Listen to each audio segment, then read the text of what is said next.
Chemin de vie. Épisode 4 du livre 4. Auteur Amar Belmostefawi. Images d'illustration Karen Gallego. Vous trouverez nos coordonnées dans la description. Partagez ce contenu avec vos proches. Bonne écoute, visionnage et réflexion à vous.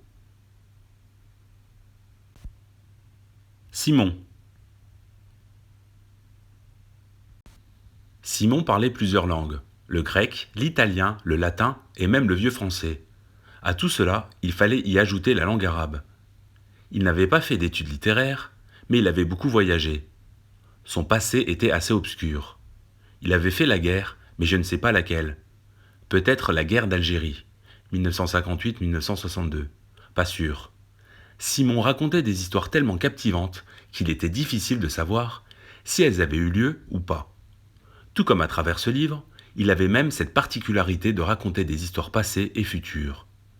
Son imagination était sans fin. Peut-être que le livre trouvé chez lui, le fameux L4, n'était qu'une transcription de ses récits. Quoi qu'il en soit, c'était une personne captivante. Mon père m'expliqua que par le passé, les traditions se passaient par l'oral. Pour qu'elles soient plus facilement retenues, ces coutumes étaient racontées sous forme d'histoire. Même par la suite, après l'invention de l'écriture, tous ne savaient pas pour autant lire et écrire. Donc, la meilleure façon était de raconter un récit qui marquerait les esprits. Simon, en écrivant ce livre mystérieux rempli d'histoires, voulait peut-être laisser quelque chose aux futures générations. Mon père surprenait souvent Simon en train de lire et écrire. D'ailleurs, apparemment, il échangeait souvent avec un religieux de Finvel, et plus précisément à l'église se trouvant à proximité du coiffeur Francis.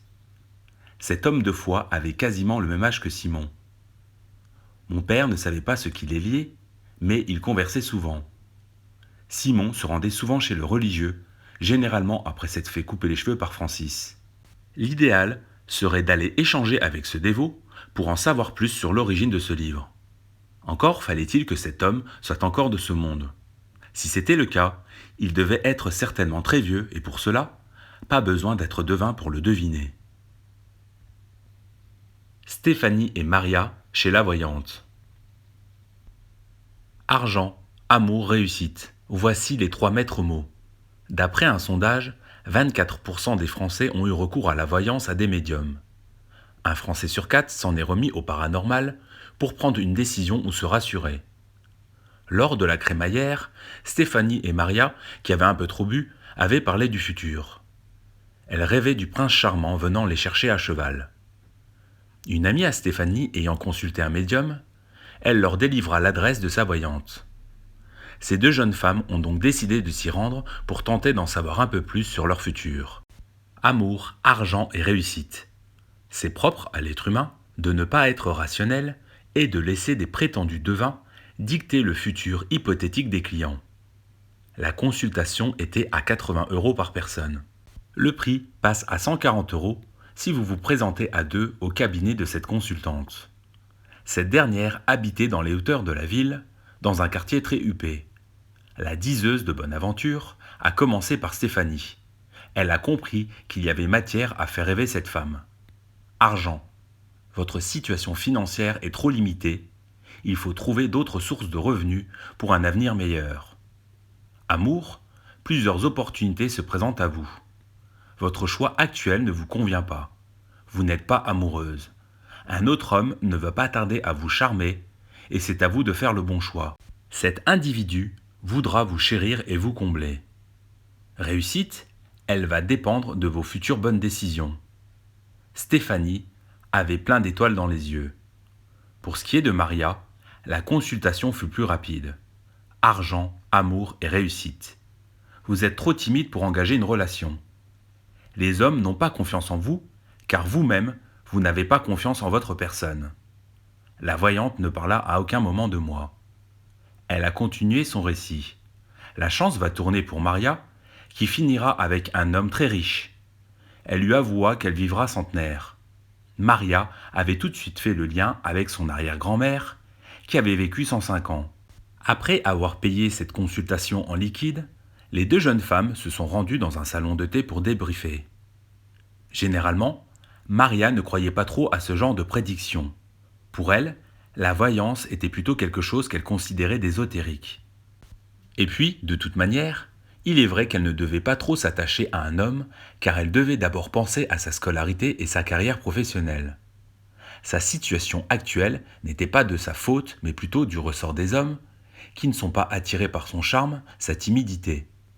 Par contre, à ses yeux, la voyante avait dit vrai pour le fait de vivre centenaire comme son ancêtre. Quant à Stéphanie, elle validait tous les dires de la voyante. Elle devait continuer à avancer, chercher ce qu'il y a de meilleur pour elle, sorte d'hypergamie. Elle avait des sentiments pour Thomas, mais ce n'était plus comme avant. De plus, il a pris un peu de poids et il continue sa passion pour les jeux vidéo, au lieu de passer plus de temps avec Stéphanie. Ce qui faisait le charme de Thomas au tout début de sa relation avec Stéphanie commençait à devenir des défauts aux yeux de cette dernière. Elle avait commencé à créer du ressentiment pour l'homme avec qui elle avait partagé de magnifiques moments. Elle commençait déjà à faire table rase sur le passé, comme si sa mémoire avait été effacée, ou pire, que les pages de son histoire avec Thomas se raturaient. À partir de ce jour, Thomas n'avait plus le droit à la moindre erreur car Stéphanie s'en servirait pour quitter leur location commune et laisser la chance à son futur prince charmant qui devrait se manifester avant la fin de l'année. Parole de voyante. À cette vitesse, le couple de Thomas courait à sa perte. Les anciens empires et leurs pertes. L'Empire romain fait partie de ceux qui ont connu un déclin en 530 après Jésus-Christ. Voici les principales raisons. Politique abusive, dégradation de sa réputation, les oppressions ont épuisé le peuple et tué son industrie, déclin économique, la fameuse théorie de l'effondrement budgétaire, le manque de meneurs, des décisions catastrophiques, une théorie épidémique, des problèmes de gestion administrative.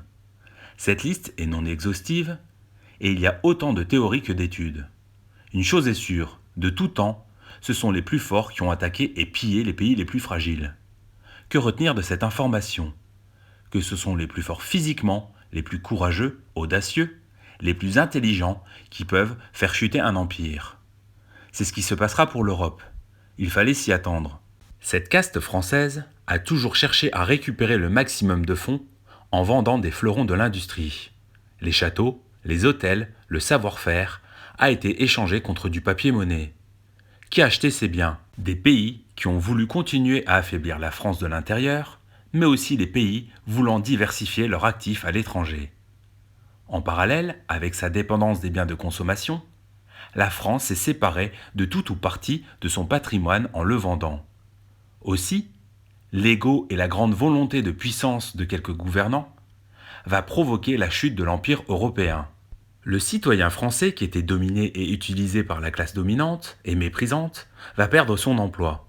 Les entreprises vont toujours trouver un nouveau pays d'accueil avec des charges plus faibles par rapport à celles de la France. S'il y a des paradis fiscaux, il y a aussi des enfers fiscaux. Ce même citoyen se retrouvera comme écarté du système.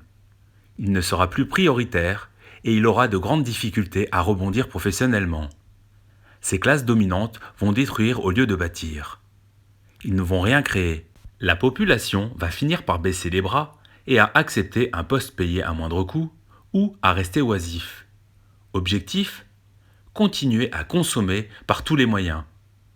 Entre-temps, ce sont les classes dominantes mondiales qui vont reprendre le pouvoir, laissant entre eux les consanguins, les dégénérés, profiter de l'argent qu'ils auront pu voler aux contribuables en vendant les entreprises. Je m'étais rendu compte de cette situation en 2004, lorsque j'ai travaillé dans un hôtel de luxe à Saint-Tropez. Il y avait une clientèle américaine, russe, italienne et quelques Français. Je vous laisse deviner quels sont ceux qui tentaient d'écraser l'autre en affichant son mépris. Aucun savoir-vivre. Les autres touristes étaient des personnes intelligentes, très riches, possédant plusieurs entreprises dans leur pays, mais également en France. C'étaient des dirigeants de multinationales. Autant dire que ce sont les plus performants qui sont à la tête de ces entreprises, et non pas des possédants méprisants. Justement, après ma saison estivale dans le sud-est de la France, je me rappelle être tombé en panne de gasoil au niveau de Salon-en-Provence. Les seuls qui se sont arrêtés pour me dépanner sont des Hollandais qui remontaient au pays. L'aiguille de ma jauge d'essence ne fonctionnait plus. Il s'avérait que c'étaient des clients de l'hôtel de luxe où je travaillais qui m'ont déposé à une station et qui ensuite m'ont de nouveau accompagné à ma voiture. Je ne parlais pas leur langue, mais ces personnes étaient tout sourire. Leur langage non verbal était rassurant et positif. Ils ont fait un détour de 30 km avec leur énorme cylindrée. Le conducteur m'avait même laissé sa carte de visite me proposant un travail dans son grand groupe industriel. Jamais cela ne m'était arrivé, même en étant inscrit et présent sur les réseaux sociaux professionnels. Je parle de ces fameux réseaux où les personnes étalent leurs plus belles photos et profils afin de briller en société ou lors de rendez-vous professionnels. Jamais ces réseaux ne m'ont permis de rebondir professionnellement. Que du paraître. Lorsque je contactais un employeur potentiel, dans la majeure partie des cas, je n'avais que du mépris en retour. Lorsque je sollicitais une personne qui se disait spécialisée dans un domaine particulier, j'obtenais ce que je nomme la meilleure réponse, le silence. Le virtuel dépassait le réel. Moi, je tentais de rester terre à terre. D'ailleurs, je devais me rendre à l'église de Finvel afin de tenter d'en savoir plus sur le livre de Simon. L'église Sainte-Catherine. J'ai mis un peu de temps à me décider, mais j'ai fini par me rendre dans cette fameuse église. Je ne savais pas quoi y découvrir, mais j'espérais au moins y trouver des réponses, surtout par rapport à l'origine et le contenu de ce livre. Je ne rentre pratiquement jamais dans les églises, mais à chaque fois que j'ai fait cette démarche, j'ai fait de drôles de découvertes. Cette fois-ci encore, l'église était ouverte. Je suis entré dans ce lieu saint en silence. La bâtisse était vide. Personne n'y était en train de prier. J'ai tout d'abord vu des vitraux. On y voyait une date indiquant 1540. Le reste était écrit en latin, il me semble. On y voyait une scène d'un homme délivrant à un autre personnage un livre. J'ai fait le tour du propriétaire, me déplaçant à l'inchat. J'ai pu apercevoir un lieu qui devait servir à se confesser. Un peu plus loin, en retrait, se trouvait une sorte de bibliothèque ainsi que des statues et des tableaux. Je m'en suis approché. Un tableau marqua mon intérêt. On y voyait ce qui semble être un ancien, debout, entouré d'enfants. Ces derniers étaient assis à même le sol. Le vieux personnage avait une gestuelle faisant penser à une histoire que le vieil homme racontait aux enfants. Le regard était très expressif. Que pouvait-il raconter aux enfants afin d'attirer autant d'attention autour de lui ? Je me suis mis à sursauter et à quitter mes pensées lorsqu'une main est venue se poser sur mon épaule. Le religieux qui m'approchait avait moins de 30 ans. Il était loin d'avoir l'âge de Simon. Avant même que je le questionne, il m'a expliqué que tous ces objets sont les vestiges du château de Finvel. En y regardant de plus près, j'ai cru apercevoir une bibliothèque possédant des livres similaires à celui que je possède. Du moins, c'était la même couverture. Il était indiqué sur chaque pièce de titre L1, L2, L3. Comment cela était possible ? Lorsque j'ai déclaré avoir le même livre, que je possédais le L4, il m'a demandé à voir mon bras gauche. Je n'ai pas compris pourquoi ce pieux me demandait cela en plein milieu d'une église, d'autant plus que je portais un polo à manches longues. Devant son insistance, je me suis exécuté. Avec ses mains froides, il a scruté mon bras et il a remarqué que j'avais un grain de beauté ayant la forme d'une étoile sur le biceps gauche. Il passa ses doigts sur cette tache et il posa même son regard à moins de 10 cm de mon bras. Après une longue minute, et face à cette situation embarrassante, il me demanda de remettre mon polo et il me proposa de patienter. Il revint avec une clé. Il ouvrit la bibliothèque qui était fermée à double tour. Le religieux insista sur le fait qu'ils étaient consultables sur place. Avant même de toucher un seul livre, je lui posai la question de savoir quel était le contenu de ces vieux manuscrits. Il m'indiqua que c'étaient des prédictions passées qui ont eu lieu dans le coin et dans le monde. Certaines de ces prévisions vont jusqu'en 1999. Est-ce que c'était un canular ? Il me montra son bureau. Ce spirituel me montra sa table et il me donna les heures d'ouverture de l'église, de 6 heures du matin à 23 heures. Je pris le premier volume. Il y était exposé une dizaine de livres. J'ai remercié l'homme et j'ai commencé à prendre le premier ouvrage qui se trouvait tout en haut à gauche de l'étagère. Cet étage ne possédait aucune indication particulière sur ce que l'on appelle la pièce de titre. Est-ce que j'étais le seul à prendre connaissance de ce genre de livres et de leur existence? Est-ce que d'autres personnes se sentaient concernées par cette quatrième guerre mondiale? Les pays non concernés par la quatrième guerre mondiale. On les appellera les pays neutres. Ce sont la Suisse, l'Allemagne, la Suède, le Danemark. Ces pays auront limité leur dépendance aux grandes puissances, telles que l'Asie, la Russie ou les États-Unis. Ce sont des pays quasi autonomes. Il n'y a qu'au niveau de l'énergie fossile que ces pays auront des difficultés pour trouver des solutions de substitution. Ils traiteront en majorité avec les États-Unis et la Russie pour se fournir. Le restant dépendra de l'Asie. Le cas particulier qui va anticiper ces crises est le Royaume-Uni. Ce pays a toujours gardé sa propre monnaie, comme la Suisse, et va anticiper la détérioration de l'Europe en la quittant à l'époque du Brexit, 1er février 2020, juste avant l'arrivée du coronavirus en Europe et la crise financière qui s'en est suivie. Ces pays sont en grande partie autonomes et très peu dépendants des États-Unis. La Russie va se léguer à son ancien ennemi de la guerre froide pour lutter économiquement contre l'Asie. Qui l'aurait cru? L'Eurza naîtra de la fusion entre des pays d'Europe, la Russie et les USA. Que deviendront les autres pays? La France? Ce sujet sera abordé par la suite. Avant de vous en dire plus sur L4, il faut que je vous parle du contenu des autres livres. Le contenu des autres livres. Je n'ai pas vu le temps passer. En ce week-end ensoleillé, j'ai passé plus de temps dans cette église que chez moi. J'ai lu le maximum d'ouvrages. J'ai enchaîné livre sur livre. Ces derniers ne possédaient que des prédictions passées, comme me l'avait indiqué le dévot.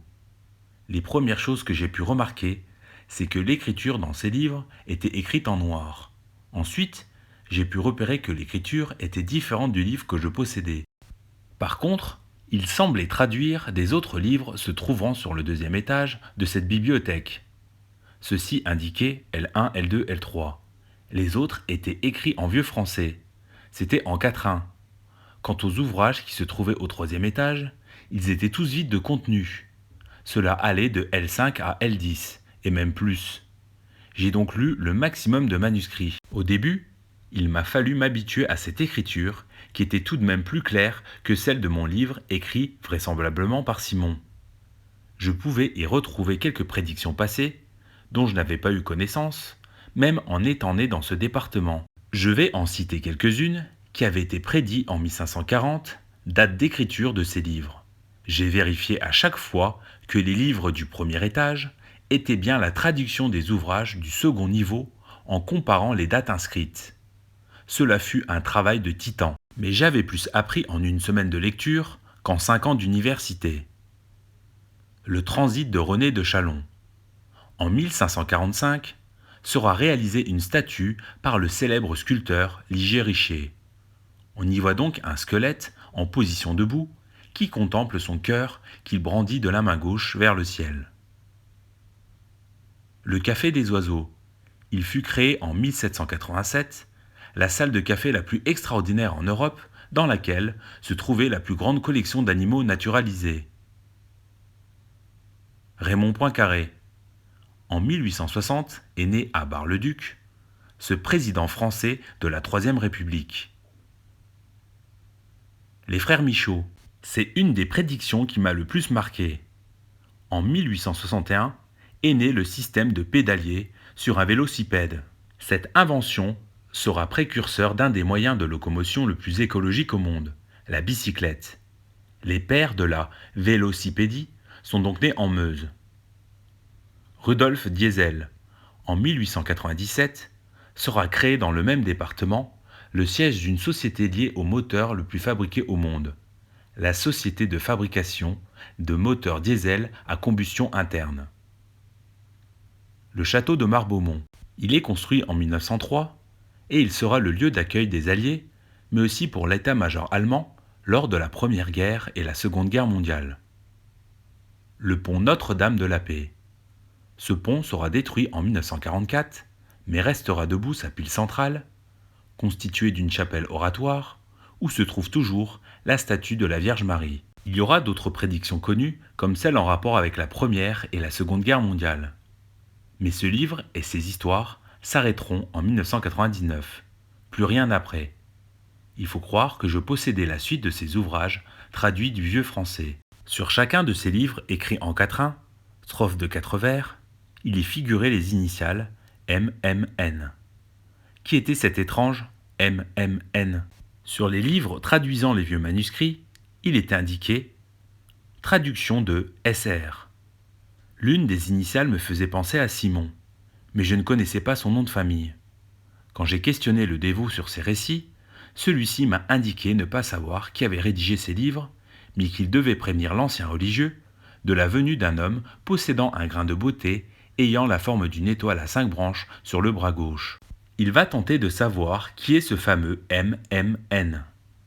Il m'a avoué trouver ces histoires surprenantes, mais il avait ordre de me laisser avoir accès aux livres sacrés et donner les livres vierges de contenu de manière illimitée à celui qui possédait une étoile sur le bras gauche. Mon livre, contrairement à tous ces ouvrages, ne possédait pas d'initiales. Il devait être plus récent que les autres livres. À qui aurais-je pu faire profiter le contenu de ces vieux livres, très riches en informations? Thomas avait la tête ailleurs, et Maria pensait plus à sortir en compagnie de sa nouvelle copine, Stéphanie. C'est la fin de cet épisode 4 de ce livre 4, dénommé Chemin de vie.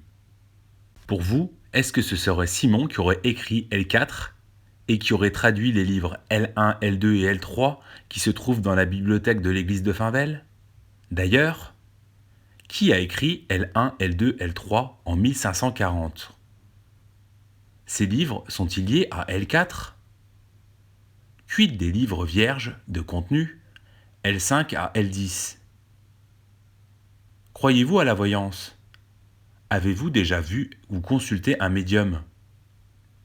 Stéphanie va-t-elle quitter Thomas? Maria va-t-elle s'éloigner du narrateur?